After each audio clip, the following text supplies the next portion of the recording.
Honorable Mashishi. Thank you, Madam Speaker, for giving me this opportunity to share my views on the Public Accounts Report. Madam Speaker, Section 299 of the Constitution mandates this Parliament to oversee expenditure of the public funds. The submission of financial statements to the Auditor General is the bedrock of this oversight.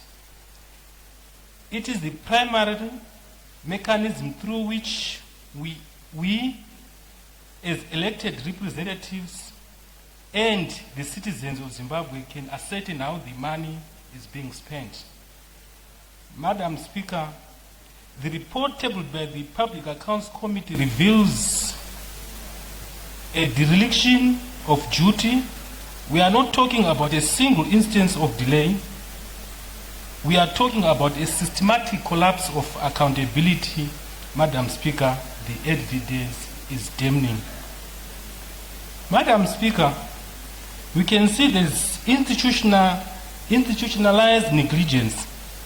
We have entities like the National Handcraft Centre and the National Libraries and Documentation Centre that have not submitted accounts for an incredible 13 years.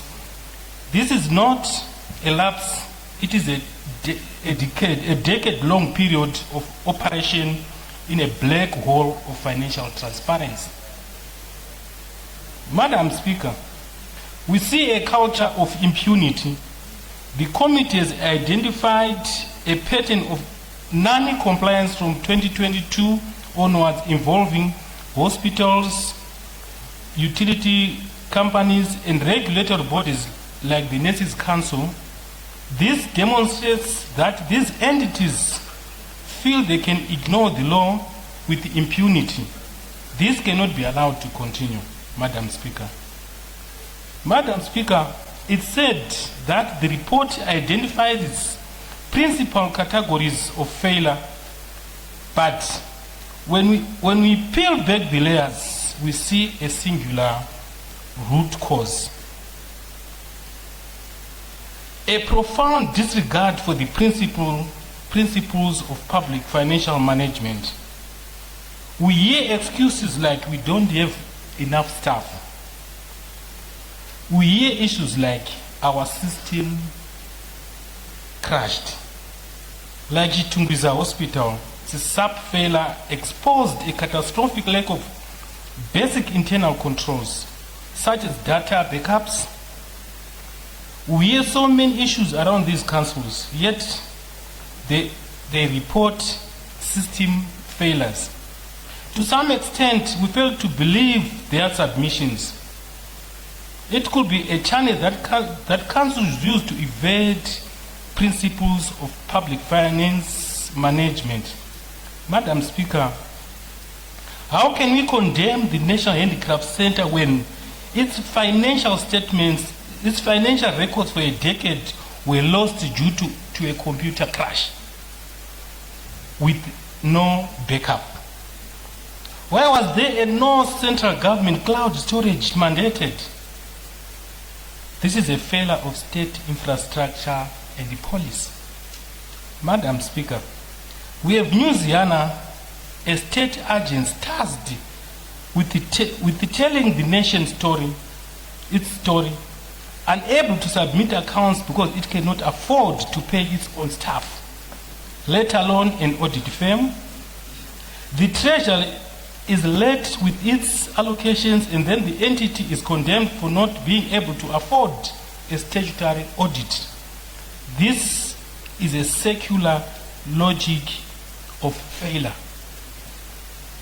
The Constitution does not provide for a get out of jail free card when the economic environment is tough. The conduct of these entities is a direct assault on the principles of accountability. As Parliament, we are denied an oversight function. It denies the Auditor General the ability to conduct their work. And it denies the people their fundamental right to know how the resources are being managed.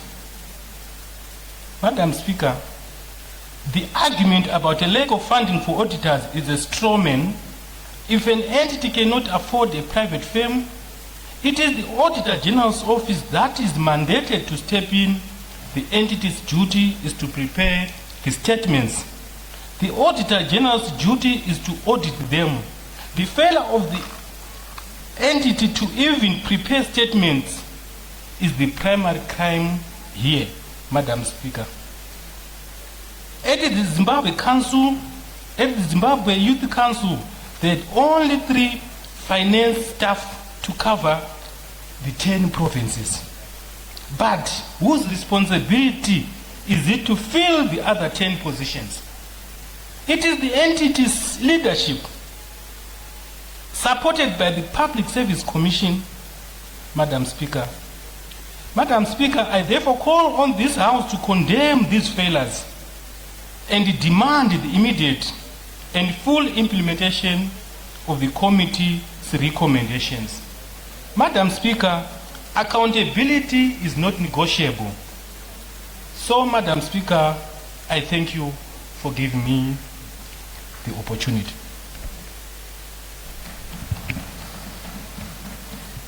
Thank you, Honorable Mashishi.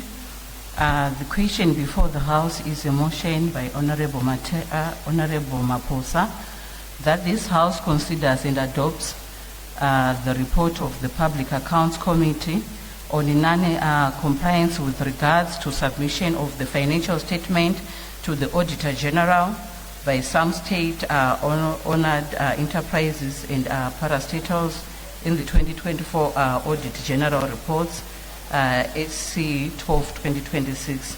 Is there any debate? I move the Point of order, in my name.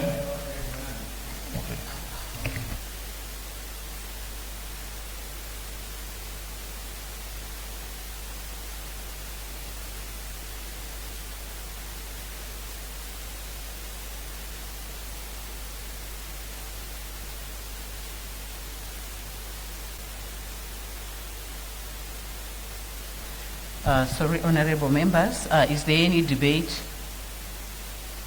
It's a point of order, Madam Chair. Okay.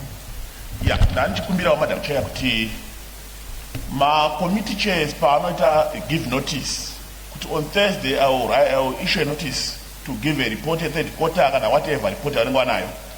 Ndaikumbira kuti ipapo daro vatotumira a PDF kana soft copy yacho. Tinoreceive soft copy mugroup rakanzi 10th Parliament. And the report to the public accounts to the issues.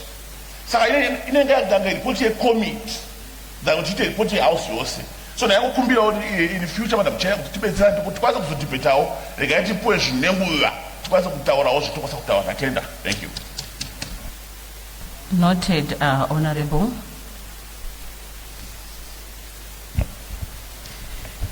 I put the question that the motion be adopted.